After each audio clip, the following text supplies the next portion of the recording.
I am Hercule Poirot. Welcome to my new mystery story. The snow had been falling for 3 hours when the first scream pierced the genteel atmosphere of Whitmore House, cutting through the murmur of polite conversation like a blade through silk. Lady Margaret Whitmore, her composure shattered for perhaps the first time in her 70 years, stood frozen in the doorway of the blue drawing-room, her eyes fixed upon a sight that would haunt the remaining guests long after the storm had passed. Mr. Reginald Ashford lay crumpled beside the mahogany writing desk, his evening clothes impeccable save for the peculiar angle of his head and the spreading pool of crimson that had begun to stain the Persian carpet beneath him. The heavy crystal paperweight that had graced Lady Margaret's desk for 3 decades now rested several feet away, its base darkened with something that reflected the firelight with sinister gleam. The circumstances could hardly have been more perfectly arranged for mystery. Whitmore House, that monument to Victorian prosperity nestled in the Cotswolds, had been cut off from the outside world by the worst blizzard in memory. The telephone lines had fallen victim to the weight of ice and snow shortly after 8 o'clock, and the narrow lane that connected the estate to the village had become impassable hours earlier. The 12 guests who had gathered for Lady Margaret's traditional 12th night celebration found themselves trapped in a house where death had made an uninvited appearance. Mr. Ashford, a gentleman of precise habits and considerable wealth, had excused himself from the drawing-room at precisely 9:15, claiming a need to attend to urgent correspondence. Lady Margaret's butler, the impeccable Hartwell, had seen him enter the blue drawing-room and had heard the distinctive click of the door being locked from within, a sound that had puzzled him, as Mr. Ashford was not known for such secretive behavior. At 9:45, when Ashford failed to return for the evening's entertainment, a reading of ghost stories that had become something of a tradition, Lady Margaret had grown concerned. Her gentle knock at the door had produced no response, and when Hartwell attempted to enter with his master key, they discovered that the door was indeed locked from the inside, with no sign of the key. Dr. Pemberton, the family physician who had been among the guests, had supervised the forcing of the lock. What they found within defied immediate explanation. The room's tall windows remained securely latched against the storm, their heavy curtains drawn. The chimney, though wide enough in theory to admit a person, showed no signs of disturbance to its decades of accumulated soot. Most puzzling of all, the key to the door lay in Mr. Ashford's waistcoat pocket, precisely where a gentleman of his methodical nature would have placed it. The assembled company represented a fascinating cross-section of English society, each harboring secrets that would have provided rich material for the scandal sheets had anyone possessed the temerity to publish such revelations. Lady Margaret herself, despite her shock, retained the rigid dignity of her generation, though those who knew her well might have detected the tremor in her voice when she spoke of her guest's unfortunate end. Her nephew, Captain James Whitmore, recently returned from India with a reputation somewhat tarnished by gambling debts and whispered scandals, had been notably absent from the drawing-room for several minutes around the time of Ashford's death, claiming a need for fresh air despite the howling storm outside. Miss Cordelia Ashford, the victim's spinster sister, possessed the kind of sharp intelligence that society preferred to ignore in unmarried women. Her relationship with her brother had been strained since their father's will had left the family fortune entirely in Reginald's hands, a slight she had never forgotten nor forgiven.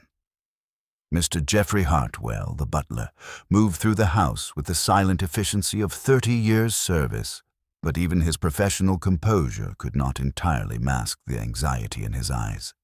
His knowledge of the household's routines and secrets made him invaluable and potentially dangerous. Mrs. Victoria Ashford, Reginald's young wife of 2 years, possessed the kind of striking beauty that photographers favored for society magazines. Her perfect composure seemed almost too carefully maintained for genuine grief, and more than one guest had noticed the frequency with which her eyes sought out Captain Whitmore during the evening's festivities. Dr. Edmund Pemberton, the family physician, carried himself with the weary authority of a man accustomed to witnessing the frailties of human flesh. His medical bag, worn leather softened by decades of service, never left his side, a professional habit that had served him well during his 40 years of practice. Mr. Simon Blackwood, Lady Margaret's solicitor, had arrived that very afternoon from London, ostensibly for a social visit, but carrying with him a leather briefcase that suggested more pressing business. His presence added an ominous weight to the evening's events, particularly given the timing of Ashford's sudden death. The Reverend Thomas Hartwell, the butler's brother and vicar of the local parish, had been trapped at the house by the storm while making his weekly visit to Lady Margaret. His clerical collar and gentle manner provided comfort to the distressed household, though his intimate knowledge of human nature made him an astute observer of the evening's events. Finally, there was Miss Sarah Hartwell, the housekeeper whose 25 years at Whitmore House had made her privy to family secrets that she guarded with fierce loyalty. Her weathered hands, capable of managing everything from elaborate dinner parties to domestic crises, trembled only slightly as she supervised the serving of brandy to steady the guests' nerves. As the grandfather clock in the hall chimed, 10 o'clock, its measured notes echoing through corridors that seemed to hold their breath. 9 people sat in the peculiar suspension of time that follows sudden death. Each was lost in private thoughts, each aware that Ashford's demise had altered something fundamental in the delicate balance of relationships that governed life at Whitmore House. The wind continued its assault on the house's ancient stones, rattling windows and sending occasional puffs of smoke back down the chimneys. In the drawing room, where a cheerful fire struggled against the draughts, the assembled company waited with the patience of those who had no choice but to endure. Outside, the storm showed no signs of abating, and the narrow road that connected the house to civilization disappeared beneath an ever-deepening blanket of snow. Whatever secrets lay buried with Reginald Ashford would have to wait for dawn, and for someone with the patience and insight to unravel the deadly threads that had led to murder in this most unlikely of settings. The game, as yet unknown to the players, had already begun, and morning would bring with it a small, precise Belgian detective whose reputation for solving the unsolvable had reached even this remote corner of the English countryside. Until then, Whitmore House would keep its secrets, while the snow continued to fall and the wind whispered of mysteries yet to be revealed. The snow lay with deceptive innocence about Vellacourt Hall, smoothing every harsh angle and muffling sound as though nature herself conspired to keep secrets. Hercule Poirot stepped from the motor car with exaggerated care, his patent leather shoes gleaming impractically against the pristine whiteness. Despite the treacherous conditions, not a hair was displaced beneath his perfectly aligned hat brim. Inspector Barnes, ruddy-faced and uncomfortable in his heavy coat, advanced through the great doors to greet him. "Glad you could come so quickly, Monsieur Poirot. Bad business this. Theft first, then murder." "So I understand," Poirot replied, his keen eyes already travelling across the entrance hall. He noted the scatter of melted droplets upon the marble floor where wet shoes had hesitated, the faint disarray of a house thrown into chaos. "You will tell me the order of events, if you please. In detail, but without embroidery. The truth is like a good suit. One does not adorn it with unnecessary frills." Barnes consulted his notebook with methodical precision. Last night, during the charity musicale, the electric lights failed, just for a minute or two. When they returned, Lady Vellacourt's winter star brooch had vanished from her gown. Valuable piece, diamonds and sapphires set in platinum. We searched thoroughly, but found nothing. The guests were naturally upset, particularly Mr. Gregory Ashdown, the art dealer. He was quite vocal about calling in Scotland Yard immediately. And then, shortly after 1 o'clock this morning, a servant discovered Ashdown's body in the conservatory. Door was locked from the inside. Key in his pocket. Single blow to the head with a bronze statuette. No footprints in the snow outside the windows. All latches secure. We're completely snowed in. No one can leave or arrive. Nature provides the perfect closed circle, Poirot murmured thoughtfully. And Monsieur Ashdown, his relationships with the other guests? Mixed, I'd say. Lady Vellacott's son Lionel had sharp words with him earlier. There's Miss Celia March, her ladyship's companion, who fainted when the theft was announced. Dr. Green attended to her. Mr. Julian Pike arranged the entertainment and seemed quite flustered by the electrical failure. The household staff appear steady enough. Take me first to the conservatory, Poirot requested. I do not promise to admire the horticultural arrangements. They traversed corridors, still faintly perfumed with crushed camellias and the ghostly echo of applause. The conservatory, with its humid atmosphere and crystalline cold from broken glass, had become a shrine to violence. Poirot paused on the threshold, his fastidious nature offended by the disorder, then advanced to regard the scene with professional detachment. Gregory Ashdown lay beneath a tilted palm, his expression frozen in what appeared to be surprised indignation, as though death had rudely interrupted an important complaint. The bronze statuette lay nearby, its base darkened with blood. "You have disturbed nothing?" Poirot inquired. "Only to verify the door was indeed locked from within," Barnes confirmed. "The windows are all secured, and the gardeners confirmed the snow on the exterior sills was undisturbed." Poirot nodded, his gaze traveling methodically across the scene. He observed not merely the obvious, the weapon, the body, the locked door, but the subtle details others had overlooked. A faint water ring upon the small writing table, a pen laid crosswise across a smear of ink, a single white evening glove dropped behind a pot of dwarf citrus trees. Most intriguingly, he noted the radiator valve was slightly open, and a trailing electrical cord lay disconnected near the wall. "Most illuminating," he said finally. "Now, let us speak with Lady Vellacotte. The victim of the first crime often holds keys to understanding the second." In the drawing-room, Lady Vellacotte waited with the dignity of nobility confronting unpleasantness. Her hands, now bare of ornamentation, clasped and unclasped nervously upon a lace handkerchief. "Monsieur Poirot," she acknowledged with strained composure. "This terrible business." "Indeed, madame, but tell me precisely, when the darkness fell last evening, what was your immediate thought?" She hesitated.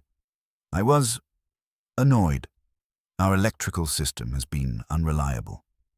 Annoyed with the mechanism, or with someone whose actions might have caused the failure. With Mr. Pike," she admitted reluctantly. "He insisted on additional lighting for dramatic effect, despite our electrician's warnings about overloading the circuits. And when light returned, you knew immediately the brooch was gone?" "Yes. I reached to adjust it during the applause and found only the empty pin." Poirot's eyes narrowed slightly. "Most interesting. Already, madame, I perceive that someone planned very carefully indeed." The door opened, and Lionel Vellacotte entered with poorly concealed agitation, his evening clothes disheveled, his manner defensive. "I've told Barnes we must search the servants," he declared without preamble. "Obviously one of them—" "Your concern for efficiency is admirable," Poirot interrupted gently. "Yet haste often springs from fear. Of what, precisely, are you afraid, monsieur?" Lionel's color deepened. "Afraid? Of scandal, naturally. Of having Vellacotte Hall associated with theft and murder in every London newspaper." "You quarreled with the deceased," Poirot observed, making it a statement rather than a question. "We disagreed about Mother's collection. Ashdown presumed to dictate what she should sell or retain. I told him to mind his own business." "And his response?" Lionel looked away uncomfortably. He claimed he had more influence in this house than I did, whatever he meant by that. Poirot's eyebrows rose almost imperceptibly. "How very interesting. When a man believes he possesses leverage, he invariably reveals more than he intends." He allowed silence to settle, watching as Miss Celia March slipped quietly into the room, her pale composure masking something that flickered behind her two bright eyes. Already, Poirot murmured to himself, the little grey cells detect a pattern, but patience, all will be revealed in its proper time. The snow lay with deceptive innocence about Vellacotte Hall, smoothing every harsh angle and muffling sound as though nature herself conspired to keep secrets. Hercule Poirot stepped from the motor car with exaggerated care, his patent leather shoes gleaming impractically against the pristine whiteness. Despite the treacherous conditions, not a hair was displaced beneath his perfectly aligned hat brim. Inspector Barnes, ruddy-faced and uncomfortable in his heavy coat, advanced through the great doors to greet him. "Glad you could come so quickly, Monsieur Poirot. Bad business, this. Theft first, then murder." "So I understand," Poirot replied, his keen eyes already traveling across the entrance hall. He noted the scatter of melted droplets upon the marble floor where wet shoes had hesitated, the faint disarray of a house thrown into chaos. "You will tell me the order of events, if you please. In detail, but without embroidery. The truth is, like a good suit, one does not adorn it with unnecessary frills." Barnes consulted his notebook with methodical precision. "Last night, during the charity musicale, the electric lights failed, just for a minute or two. When they returned, Lady Vellacotte's Winter Star brooch had vanished from her gown. Valuable piece, diamonds and sapphires set in platinum. We searched thoroughly but found nothing. The guests were naturally upset, particularly Mr. Gregory Ashdown, the art dealer. He was quite vocal about calling in Scotland Yard immediately.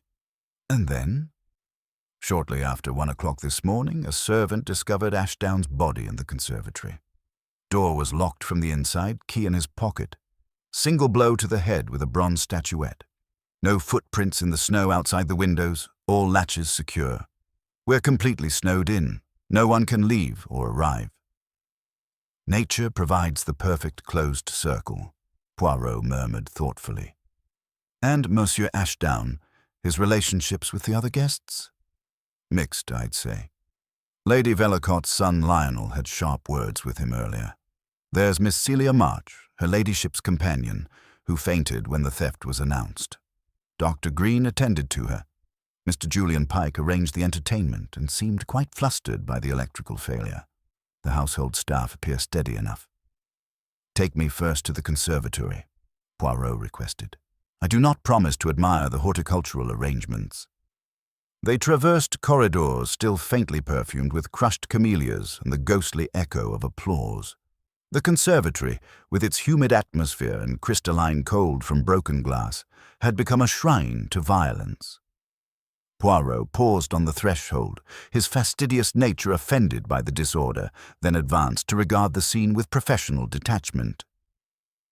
Gregory Ashdown lay beneath a tilted palm, his expression frozen in what appeared to be surprised indignation, as though death had rudely interrupted an important complaint.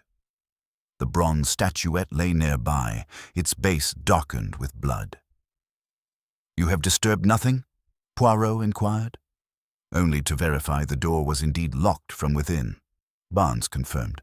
"The windows are all secured, and the gardeners confirm the snow on the exterior sills was undisturbed." Poirot nodded, his gaze traveling methodically across the scene.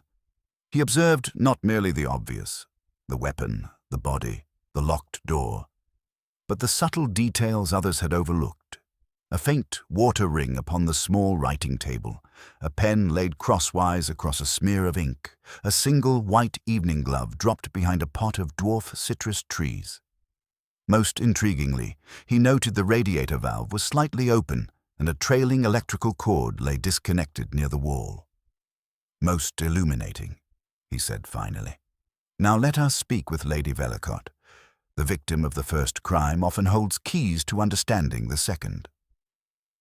In the drawing-room, Lady Vellacotte waited with the dignity of nobility, confronting unpleasantness.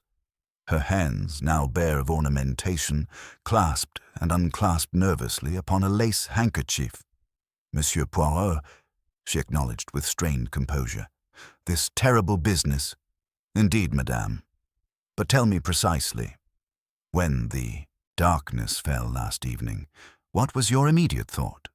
She hesitated, I was annoyed. Our electrical system has been unreliable. Annoyed with the mechanism or with someone whose actions might have caused the failure? With Mr. Pike, she admitted reluctantly. He insisted on additional lighting for dramatic effect, despite our electrician's warnings about overloading the circuits. And when light returned, you knew immediately the brooch was gone? Yes. I reached to adjust it during the applause and found only the empty pin. Poirot's eyes narrowed slightly. Most interesting. Already, madame, I perceive that someone planned very carefully indeed. The door opened, and Lionel Velicott entered with poorly concealed agitation, his evening clothes disheveled, his manner defensive. "I've told Barnes we must search the servants," he declared without preamble. "Obviously one of them." "Your concern for efficiency is admirable," Poirot interrupted gently. "Yet haste often springs from fear. Of what, precisely, are you afraid, monsieur?" Lionel's color deepened. Afraid? Of scandal, naturally. Of having Velicott Hall associated with theft and murder in every London newspaper. "You quarreled with the deceased," Poirot observed, making it a statement rather than a question. "We disagreed about Mother's collection. Ashdown presumed to dictate what she should sell or retain. I told him to mind his own business." "And his response?" Lionel looked away uncomfortably. He claimed he had more influence in this house than I did, whatever he meant by that. Poirot's eyebrows rose almost imperceptibly. How very interesting. When a man believes he possesses leverage, he invariably reveals more than he intends. He allowed silence to settle, watching as Miss Celia March slipped quietly into the room, her pale composure masking something that flickered behind her two bright eyes. "Already," Poirot murmured to himself, "the little grey cells detect a pattern, but patience, all will be revealed in its proper time." Miss Celia March's composure wavered under Poirot's gentle but persistent scrutiny. She remained standing by the window, her pale fingers worrying the edge of her shawl with unconscious agitation. "Mademoiselle," Poirot continued softly, "you have mislaid a glove, I believe." Her hands stilled instantly. "Yes, I noticed it missing this morning.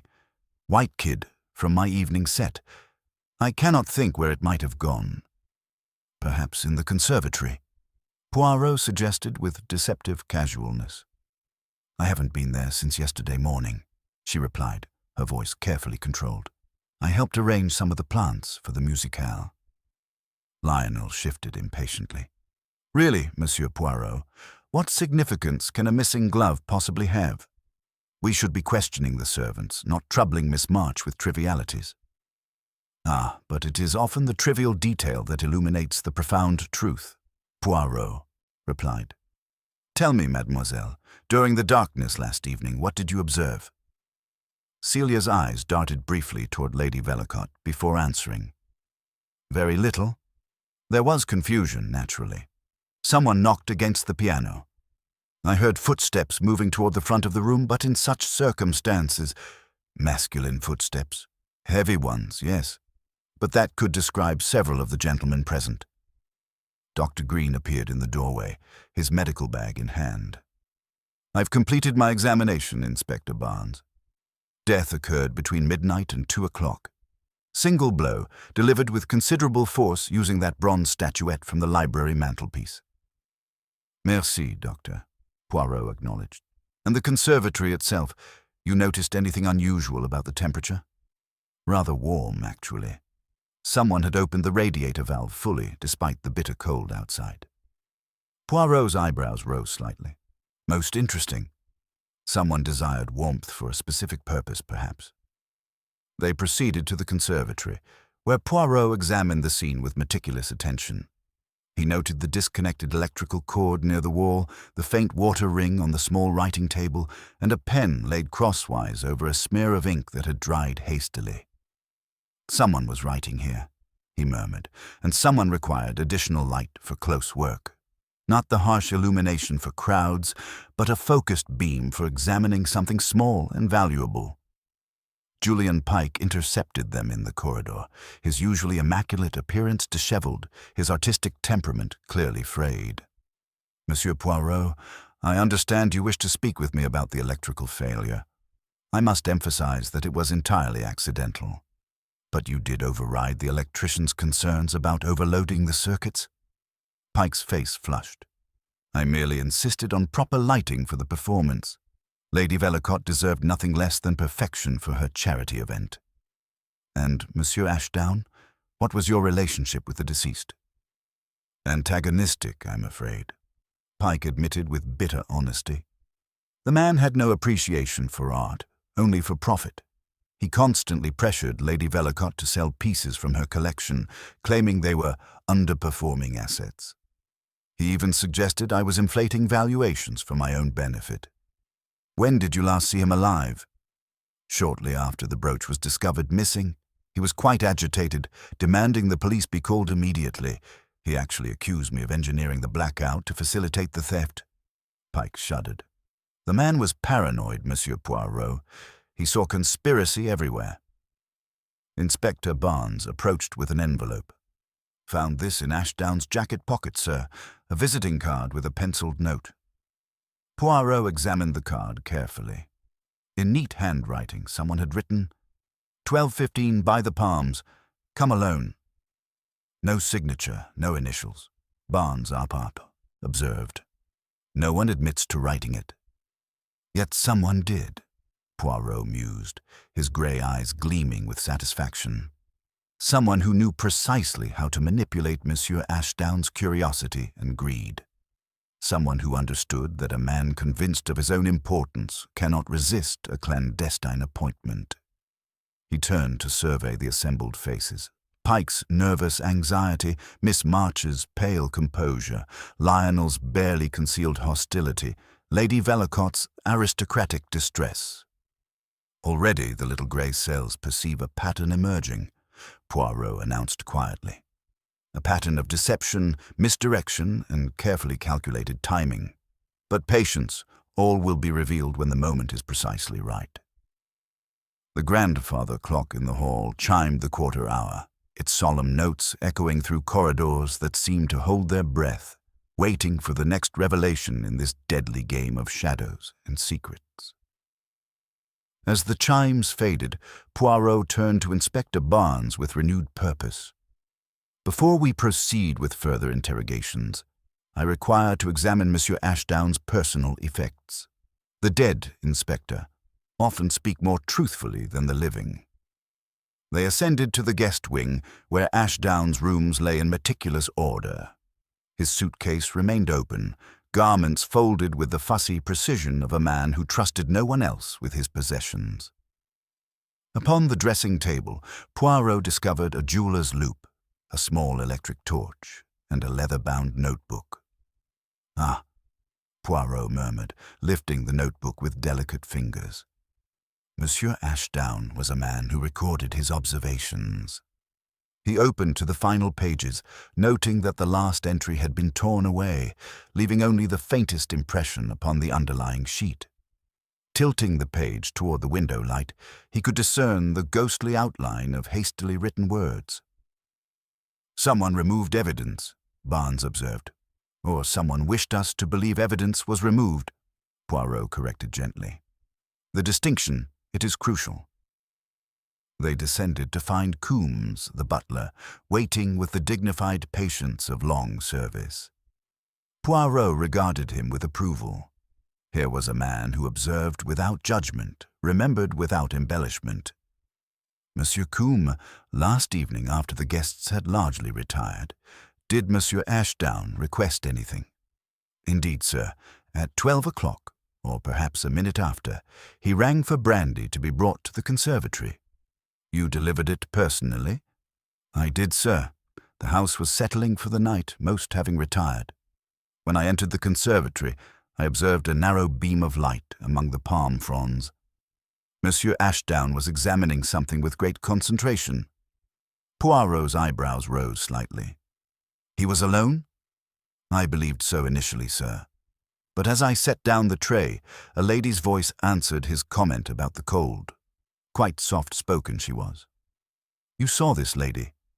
"Only partially, sir." She remained back, among the foliage.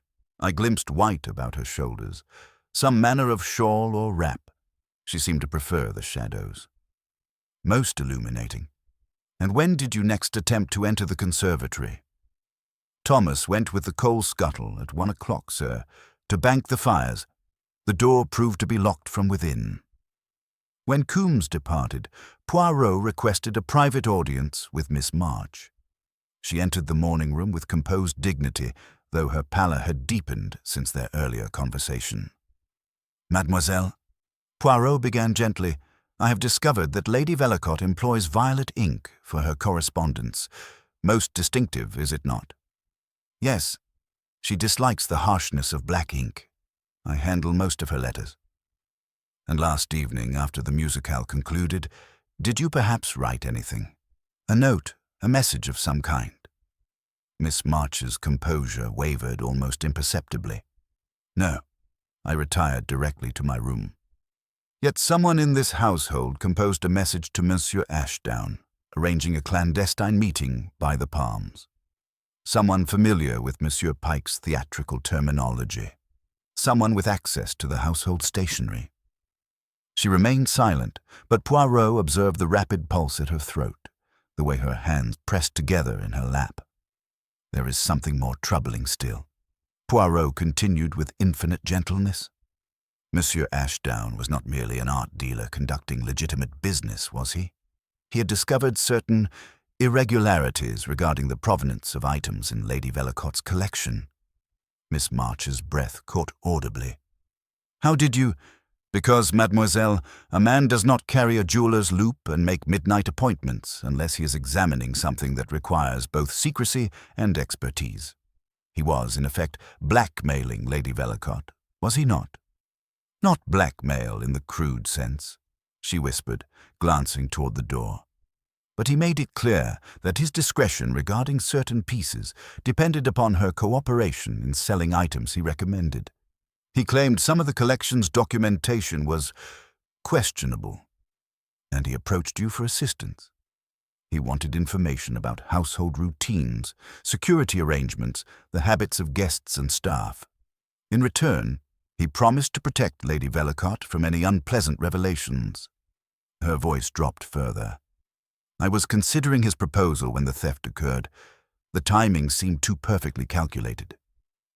Poirot leaned back, his fingers steepled in contemplation.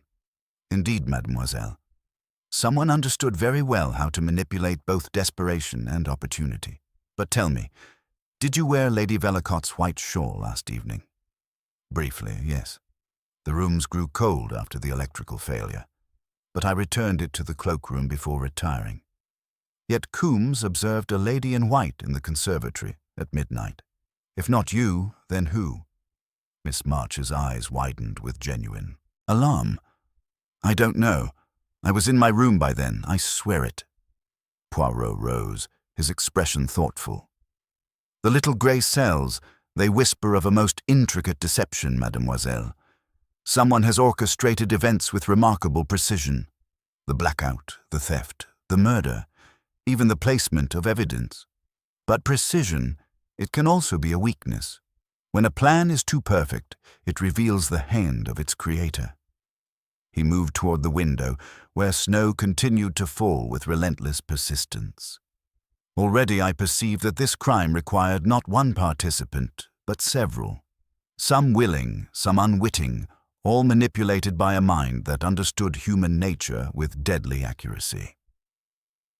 The clock struck the half-hour, and somewhere in the depths of Velicott Hall, a door closed with suspicious softness, as though someone had been listening and now retreated to consider the implications of what they had overheard. The sound of that retreating footstep did not escape Poirot's notice. He moved with surprising alacrity to the corridor, catching only the faintest whisper of fabric disappearing around the corner toward the servants' quarters.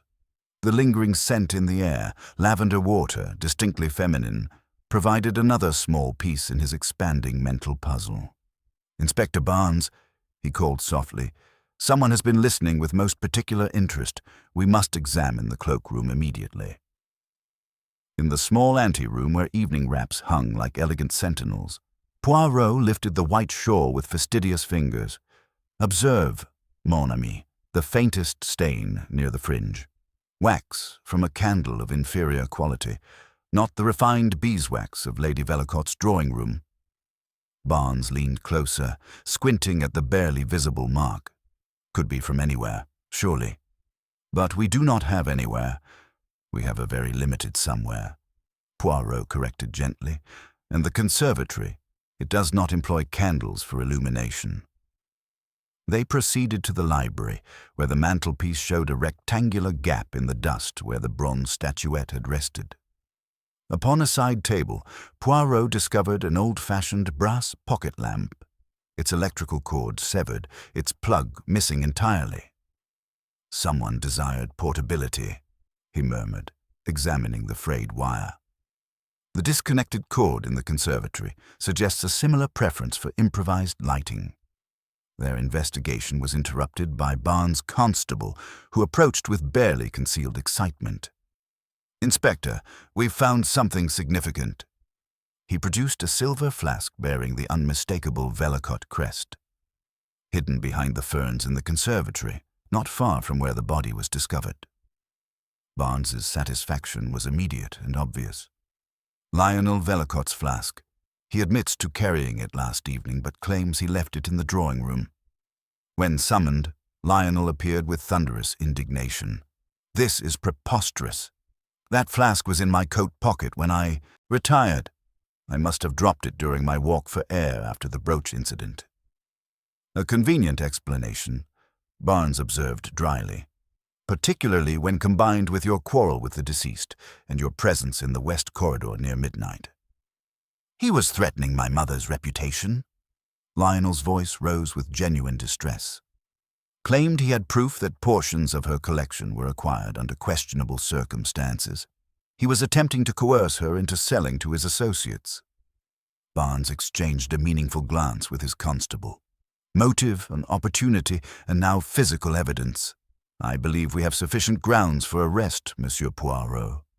"Indeed, Inspector," Poirot replied thoughtfully, accepting the flask for examination.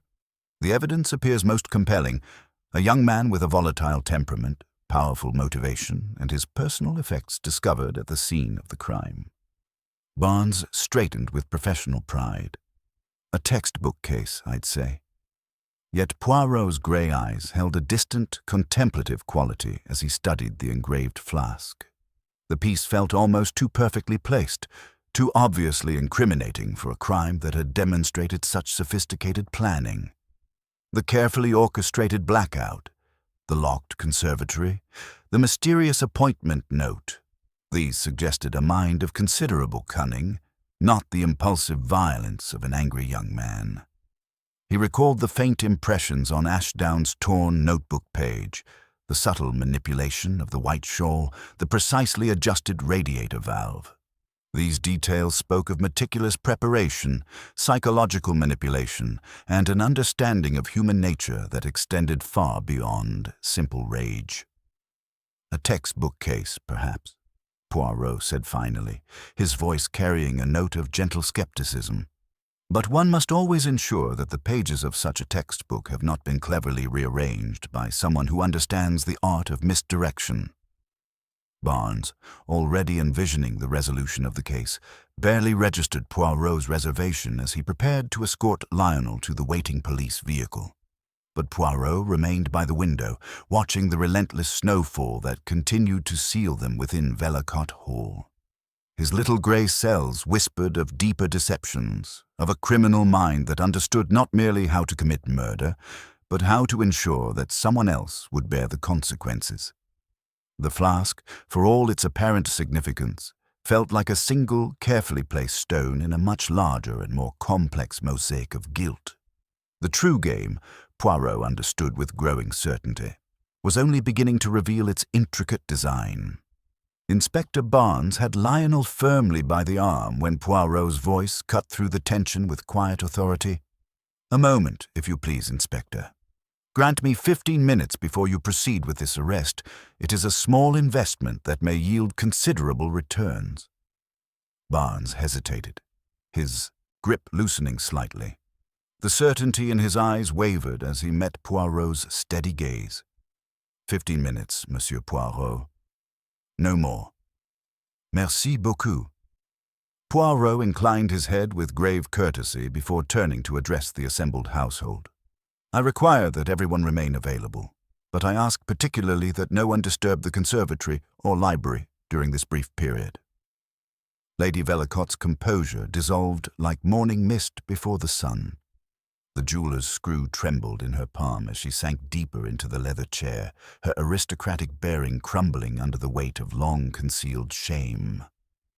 "You know," she whispered, her voice barely audible above the wind that rattled the library windows with increasing violence. "I suspect, madame. But suspicion requires confirmation, and confirmation demands truth." Poirot seated himself opposite her with infinite gentleness, his grey eyes reflecting both understanding and inexorable purpose. "When did you discover that your beloved Winter Star was not what it appeared to be?" 3 months ago. The words emerged as if torn from her very soul. My late husband's debts were more extensive than I had realized. I needed to sell several pieces quietly to satisfy the creditors. When the jeweler examined the brooch, he found paste stones so expertly crafted that even I had been deceived for 20 years. Inspector Barnes shifted uncomfortably, his practical mind struggling to grasp the implications. "But surely you would have noticed. The workmanship was extraordinary," Lady Vellacott interrupted with bitter precision. "Only an expert with proper equipment could detect the deception. The weight, the brilliance, even the setting, all perfectly mimicked the original." Poirot nodded with profound understanding. "And Monsieur Ashdown had discovered this secret?" "He approached me last week, claiming he possessed documentation proving the brooch's false nature. He demanded I sell him 3 paintings from the collection at well below their value, or he would expose the scandal publicly." Her hands twisted the handkerchief with desperate energy. "The humiliation would have destroyed not just my reputation, but Lionel's prospects, the family name itself. So you agreed to his demands, but you also began to plan," Poirot observed with gentle precision. "The charity musical provided the perfect opportunity, witnesses to a theft, confusion during the blackout, and a house full of suspects. I never intended murder." The protest burst from her with fierce conviction. "I only meant to steal my own brooch, to make it appear that someone else had discovered its secret. I thought if it vanished during a public gathering, Ashdown's leverage would disappear with it." Poirot rose and moved to examine the tiny screw with his magnifying glass. "Yet someone else was thinking along similar lines, madame. Someone who understood that your desperation could provide perfect cover for a more permanent solution to the problem of Monsieur Ashdown." He turned to Inspector Barnes with renewed purpose. "We must speak with Monsieur Pike immediately. His connection to the jewel cleaning, his expertise with electrical systems, his access to this room, all require clarification." They found Julian Pike in the music room, arranging sheet music with unnecessary precision, his usually immaculate appearance showing signs of strain. He started at their entrance, his artistic temperament clearly frayed beyond its normal limits. "Monsieur Pike," Poirot began with deceptive casualness, "this jeweler you recommended to Lady Vellacott. Latimer, was it not? You have worked with him before?" "Occasionally," Pike replied, his voice carefully controlled. "He does restoration work for several theatres, quite skilled with antique pieces. And would he, having examined a piece like the Winter Star, perhaps discuss his findings with you?" Pike's color deepened slightly. "We might have spoken generally about techniques, methods of detecting alterations in period jewelry. It's a common problem in our field." "Indeed. And when you learned of Lady Vellacott's predicament, you saw an opportunity." "I don't understand your implication." Poirot's eyes gleamed with growing certainty. "I think you understand perfectly, monsieur. You arranged the electrical failure with theatrical precision, knowing it would create the confusion necessary for Lady Vellacott's planned theft. But you also saw it as the perfect moment to eliminate Ashdown permanently." Pike's hands stilled on the sheet music. "You're suggesting I murdered Gregory Ashdown?" "I'm suggesting that you're a man who thinks in terms of stages and effects, who understands timing and misdirection. Last night, Velicott Hall became your stage." At that moment, Miss Celia March appeared in the doorway, her pale composure intact, but her eyes holding a brightness that seemed almost feverish. "Forgive the interruption, but I couldn't help overhearing. Are you suggesting that Mr. Pike orchestrated last night's events?" "I'm exploring all possibilities, mademoiselle," Poirot replied, studying her with renewed interest, including the possibility that someone else entirely saw the same opportunity and acted upon it with even greater ruthlessness. The tension in the room became almost palpable. Pike's breathing had quickened, while Miss March remained unnaturally still, as though any movement might betray something she preferred to keep hidden. "The little grey cells," Poirot murmured, more to himself than to his audience. "They whisper of a mind that understood not merely how to commit murder, but how to ensure that others would bear the consequences. A mind that could manipulate desperation, exploit opportunity, and arrange evidence with deadly precision." The grandfather clock in the hall chimed the half-hour, its measured notes seeming to mark time until the next revelation in this increasingly complex web of deception. Poirot's grey eyes moved between Pike and Miss March, reading the subtle signs of guilt and fear that no amount of composure could entirely conceal. "The game," he said quietly, "approaches its most dangerous phase. When a criminal realizes their careful planning is beginning to unravel, they must choose between surrender and further violence. In my experience, those who kill once rarely hesitate to kill again." Outside, the snow continued its relentless assault, sealing them all within walls that had become both sanctuary and prison, where truth and deception danced their deadly minuet toward an inevitable and perhaps terrible conclusion. The words hung in the air like a threat made manifest. As if summoned by Poirot's ominous prediction, the sound of hurried footsteps echoed from the corridor, followed by Coombs' urgent voice calling for Inspector Barnes. "Inspector, sir, you must come immediately. Something has happened to Mrs. Henley." They found the cook slumped in her chair by the kitchen fire, her morning tea overturned upon the flagstones, her breathing shallow but steady. Dr. Green, who had been summoned from the morning room, knelt beside her with professional concern. "Laudanum," he pronounced after a brief examination. "Someone added a considerable quantity to her tea. She's unconscious but stable. Fortunate that Thomas discovered her when he did." Poirot's grey eyes swept the kitchen with methodical precision, noting the scattered tea leaves, the overturned cup, and, most significantly, a small brown bottle that had rolled beneath the preparation table. He retrieved it carefully, his fastidious nature evident in every movement. "Dr. Whitman's Nerve Tonic," he read through his magnifying glass, "containing laudanum for nervous disorders. Someone in this household suffers from anxiety severe enough to require medical intervention." "Before we proceed further," Poirot announced, "I require to examine the source of last evening's electrical failure. Inspector, if you would accompany me to the cellar." The basement air was thick with the scent of coal and metal, their footsteps echoing on stone flags worn smooth by generations of servants. At the electrical panel, Poirot's attention fixed immediately upon a stub of tallow candle, its surface marked by distinctive ridges. "Observe, mon ami," he murmured, producing the white shawl from Lady Velicott's cloakroom. "The wax upon this fringe bears identical markings. Our mysterious lady in white paid a visit here to engineer the blackout." More significantly, caught upon the wooden edge of the fuse cabinet, Poirot discovered a tiny crescent of white kid leather. "From a glove," he noted with satisfaction. Someone required manual dexterity for this electrical work, but wished to leave no fingerprints. Inspector Barnes leaned closer, his practical mind grasping the implications. "The same glove found in the conservatory?" "Precisely. But observe this final detail. Poirot indicated a faint violet smear embedded in the wood grain near the main switch. Fresh ink, transferred from fingers that had recently been writing. The same distinctive violet that Lady Velicott prefers for her correspondence.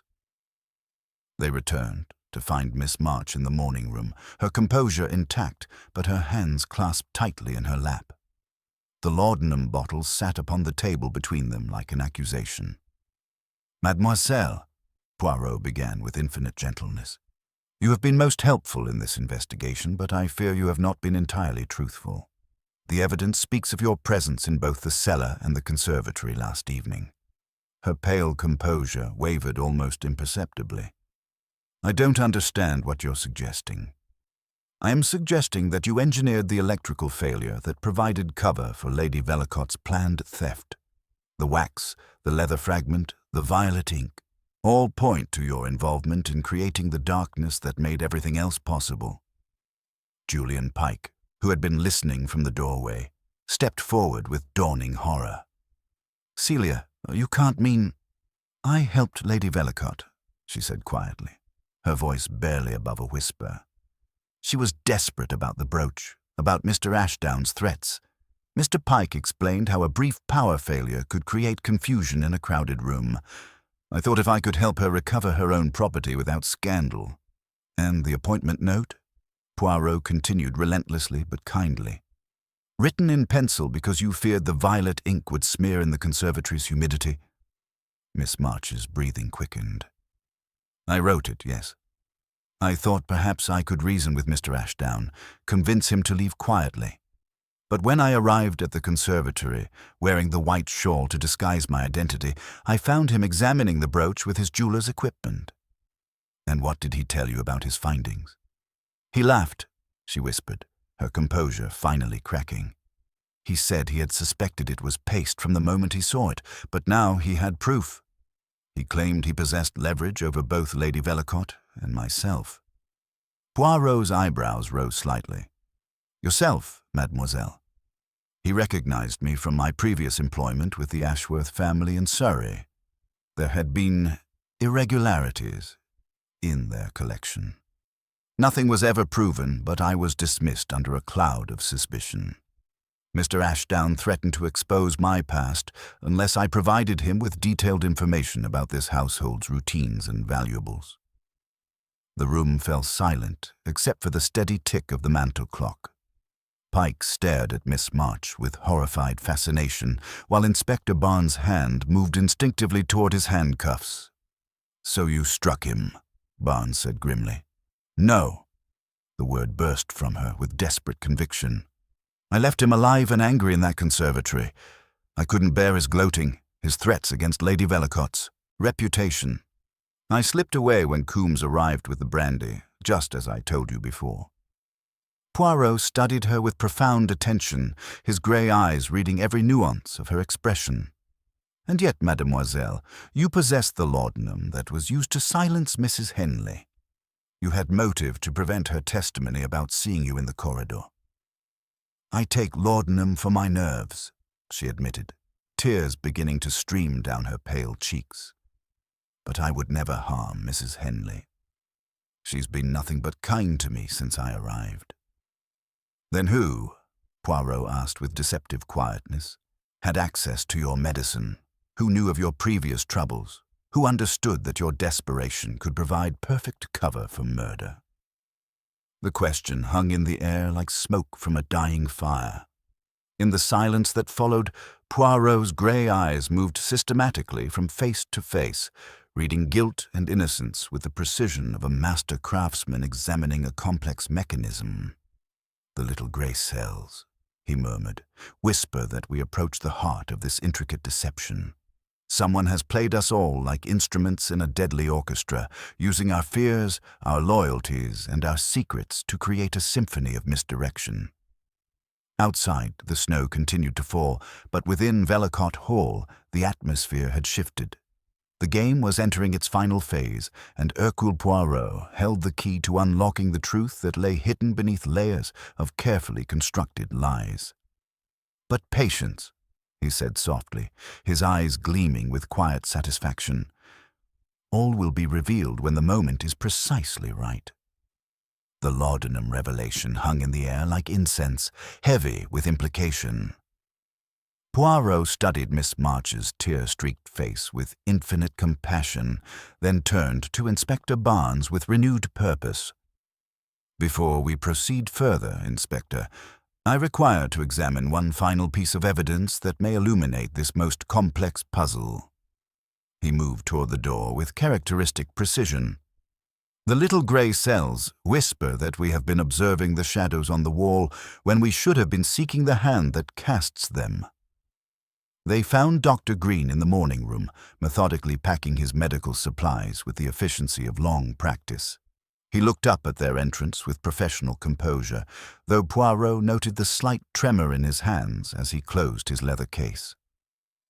"Doctor," Poirot began with deceptive gentleness, "you mentioned tearing your glove while examining the conservatory latch. Most unfortunate. Perhaps you would permit me to see the injury." Dr. Green extended his left hand reluctantly, revealing a narrow strip of plaster wrapped around his forefinger. Poirot examined it through his magnifying glass with meticulous attention, noting the tiny specks of brilliant blue caught in the adhesive edge, particles so fine they might have been overlooked by anyone less observant. "Sapphire dust," Poirot murmured with quiet satisfaction. "Most curious to find such material on a medical man's bandage, particularly when it matches precisely the residue we discovered in Lady Vellacott's possession." The doctor's composure wavered almost imperceptibly. "I cannot account for every particle of dust in this old house, Monsieur Poirot."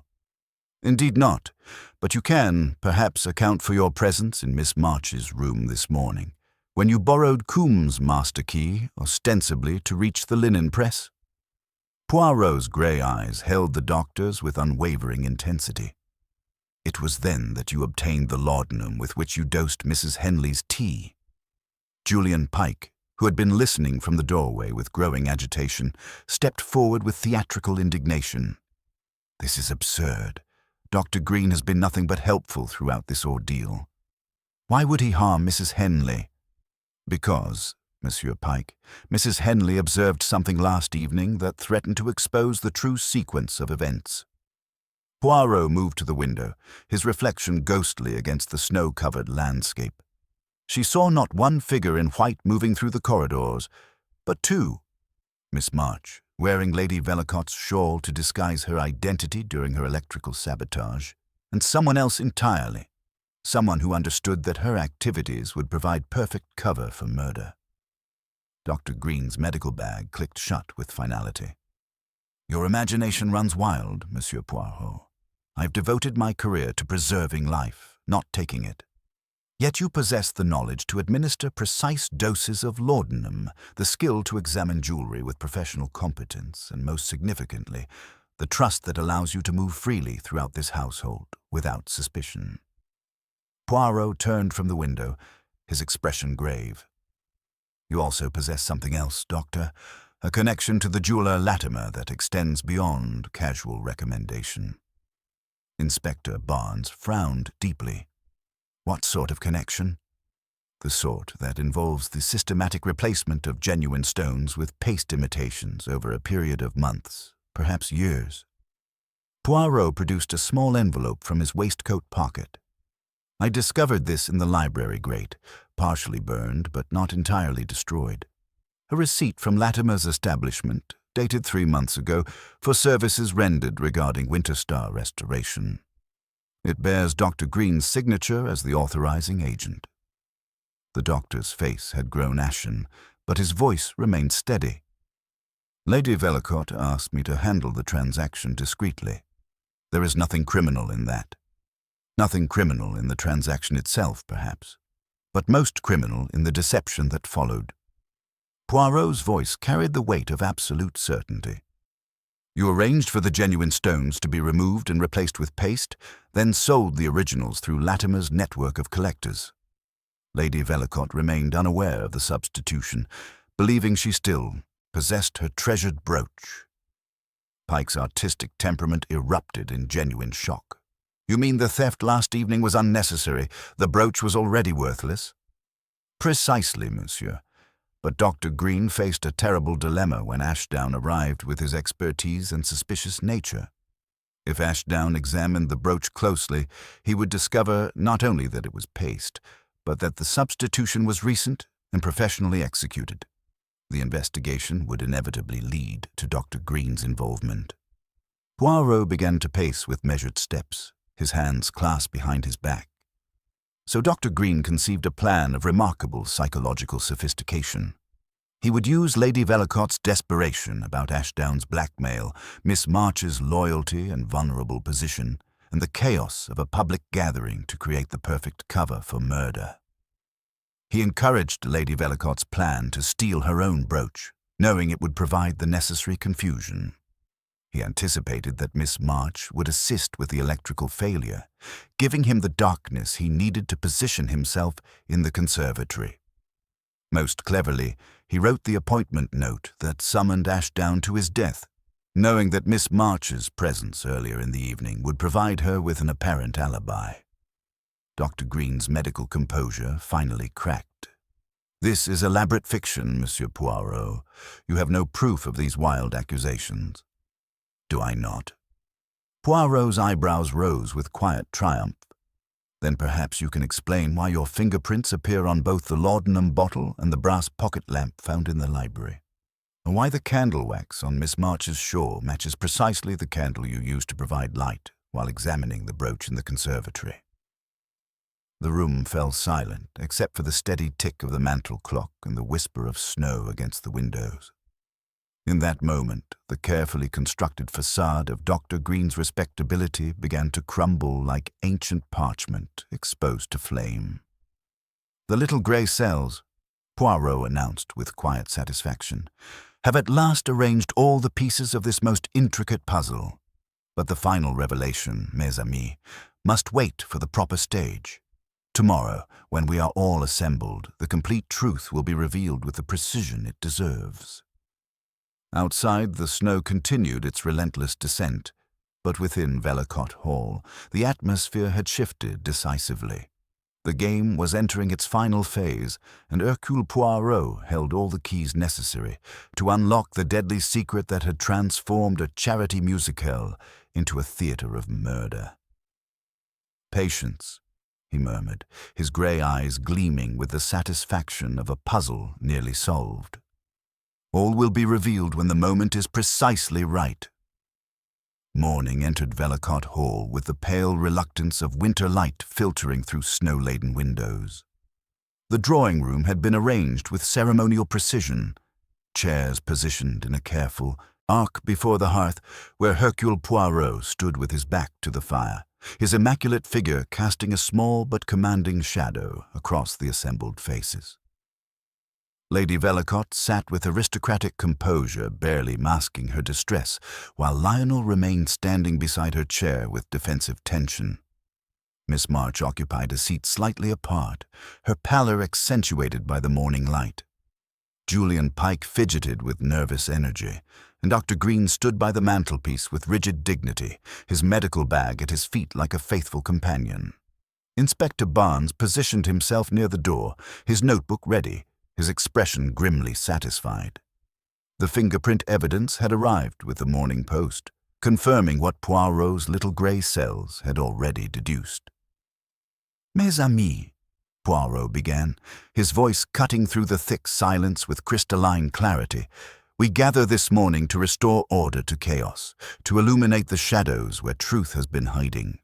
The crime we have witnessed was not born of sudden passion, but of careful calculation, a symphony of deception orchestrated by a mind that understood human nature with deadly precision."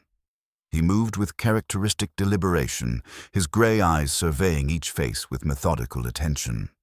"We begin with the Winter Star brooch, which concealed a terrible secret. The genuine stones had been systematically replaced with paste, not through ancient deception, but through recent and professional substitution. Dr. Green, acting as Lady Vellacott's trusted advisor, arranged for this exchange through the jeweller Latimer, selling the authentic gems while leaving Madame with her treasured possession, unknowing of its transformation. Lady Vellacott's breath caught audibly, but Poirot continued with gentle relentlessness. This arrangement might have continued indefinitely, but for the arrival of Monsieur Ashdown with his expert eye and suspicious nature. When he threatened to examine the brooch closely, Dr. Green faced exposure and ruin. The charity musicale provided the perfect stage for murder. Dr. Green understood that Lady Vellacott, desperate to end Ashdown's blackmail, would attempt to steal her own brooch. He anticipated that Miss March's loyalty would lead her to assist with the electrical failure, providing the necessary darkness. Most cleverly, he used these willing participants to create his alibi while positioning himself for murder. Dr. Green's composure remained intact, but Poirot observed the slight tremor in his hands, the carefully controlled breathing of a man under enormous strain. The appointment note, "By the Palms, come alone," was written by someone who understood Ashdown's vanity and greed. In the conservatory, during that midnight meeting, Ashdown examined the brooch with his jeweler's equipment, confirming his suspicions. But instead of gaining greater leverage, he found death. Poirot produced the brass pocket lamp from his waistcoat. The severed cord tells us our murderer desired portable illumination. The sapphire dust embedded in your bandage, Doctor, connects you irrevocably to the brooch's recent tampering. Most significantly, your fingerprints appear on both the laudanum bottle used to silence Mrs. Henley and this lamp used to examine your victim's evidence. But the locked door presented the greatest puzzle, Poirot continued, his voice rising with quiet triumph. How does one commit murder in a room locked from within? The answer lies in the substitution of keys. You used Coombs's master key to lock the conservatory from the corridor, then placed the potting shed key, taken days earlier, in Ashdown's pocket to create the illusion of suicide or accident. The room held its breath as Dr. Green's facade finally began to crack. His medical composure wavered, and when he spoke, his voice carried the hollow echo of defeat. "I was protecting her," he said quietly, his eyes fixed on Lady Vellacott. Her financial troubles would have destroyed her reputation, her son's future.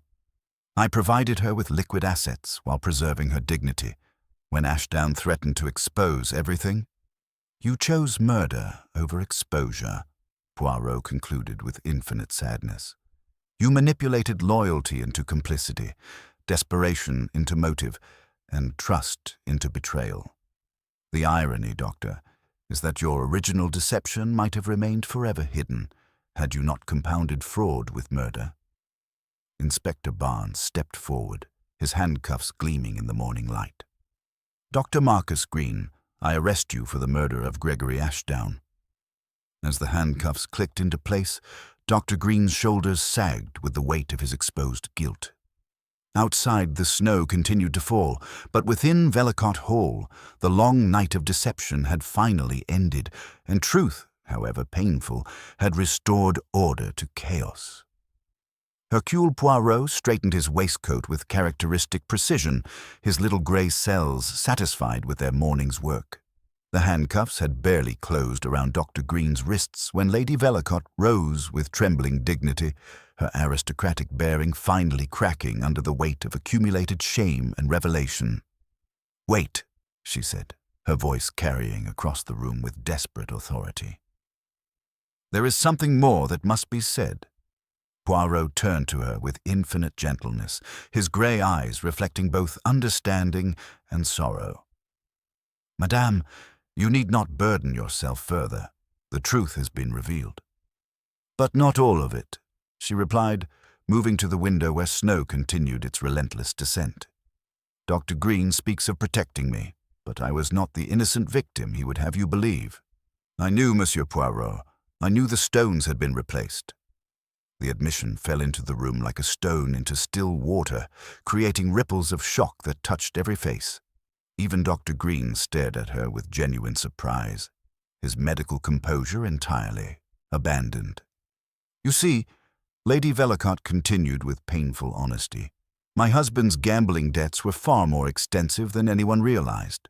When Dr. Green first suggested the substitution as a temporary measure, a way to raise funds while preserving appearances, I agreed. I told myself it was merely borrowing against my own property.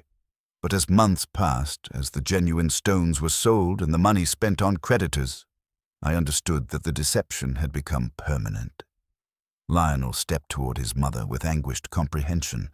"Mother, you cannot mean—" "I mean that when Gregory Ashdown arrived with his threats and his expertise, I saw not just blackmail, but exposure of a fraud I had willingly participated in. The charity musicale, the planned theft of my own brooch. It was all an elaborate performance to destroy the evidence before Ashdown could examine it properly." Poirot nodded slowly, his understanding complete. "And when Dr. Green realized that you were prepared to sacrifice your reputation to protect his secret, he felt compelled to protect you through murder. A tragic circle of misguided loyalty and escalating deception." Miss March rose from her chair with quiet dignity, her pale composure intact despite the morning's revelations. "My lady, you showed me kindness when others would not. Your secret was safe with me, as it always has been." Dr. Green's voice, when he finally spoke, carried the hollow echo of a man confronting the full magnitude of his actions. "I convinced myself that I was saving her from scandal, protecting her son's future, but the truth is simpler and more damning. I was protecting myself. The money from those stones had become essential to maintaining my own practice, my own reputation. When Ashdown threatened to expose the substitution, I faced not just scandal, but ruin." Inspector Barnes cleared his throat with professional necessity. "Lady Velicott, I'm afraid I must ask you to accompany us to the station for questioning regarding your involvement in this matter." She inclined her head with the grace of nobility, accepting inevitable consequence. "Of course, Inspector. I'm ready to face whatever justice demands."